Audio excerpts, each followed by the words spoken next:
एक तरफ अस्पताल के उस ठंडे और डरावने कमरे में अनु अपनी पूरी जिंदगी की सबसे बड़ी कुर्बानी दे चुकी थी।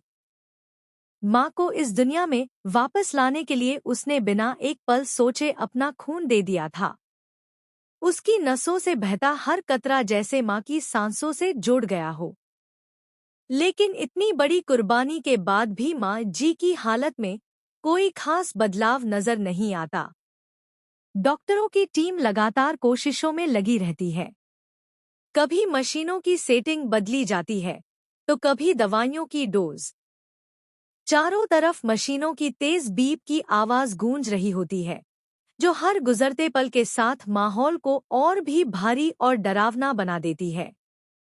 ऐसा लगता है जैसे अस्पताल की दीवारें भी किसी अनहोनी का इंतजार कर रही हों।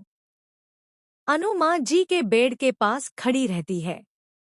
वह कांपते हुए हाथों से माँ जी का हाथ कसकर पकड़ लेती है, मानो उस पकड़ में ही उनकी जिंदगी बंधी हो। उसकी आंखों से आंसुओं की धार थमने का नाम नहीं लेती। हर आंसू के साथ उसका दिल और टूटता चला जाता है। उसके चेहरे पर डर, दर्द और बेपसी साफ दिखाई देती है। वह बार बार माँ जी के चेहरे को देखती है, उनकी बंद पलकों को निहारती है और मन ही मन प्रार्थना करती है कि बस एक बार माँ जी आंखें खोल लें। फिर अचानक अनु की आवाज उस सन्नाटे को चीर देती है।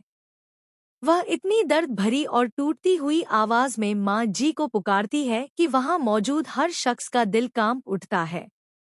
उसकी आवाज में ममता भी है और डर भी। वह रोते हुए कहती है, माँ, प्लीज आंखें खोल लीजिए। आपके बिना मैं कुछ भी नहीं हूँ। आपके बिना मैं इस दुनिया में नहीं रह सकती।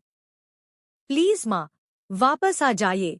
उसकी यह गुहार इतनी सच्ची और भावनाओं से भरी होती है कि डॉक्टर, नर्स और वहां खड़े सभी लोग पल भर के लिए काम करना भी भूल जाते हैं। हर किसी की निगाहें एक ही दिशा में टिक जाती हैं, माँ जी के चेहरे पर। उस पल ऐसा लगता है जैसे पूरा अस्पताल थम सा गया हो। मशीनों की आवाज भी मानो धीमी पड़ गई हो।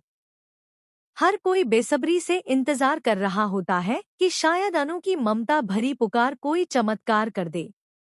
लेकिन माँ जी की आंखें अब भी बंद रहती हैं।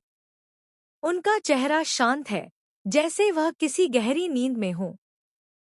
इसी के साथ सवाल और भी डरावना बन जाता है, क्या अनु की यह पुकार माँ जी तक पहुँच पाएगी?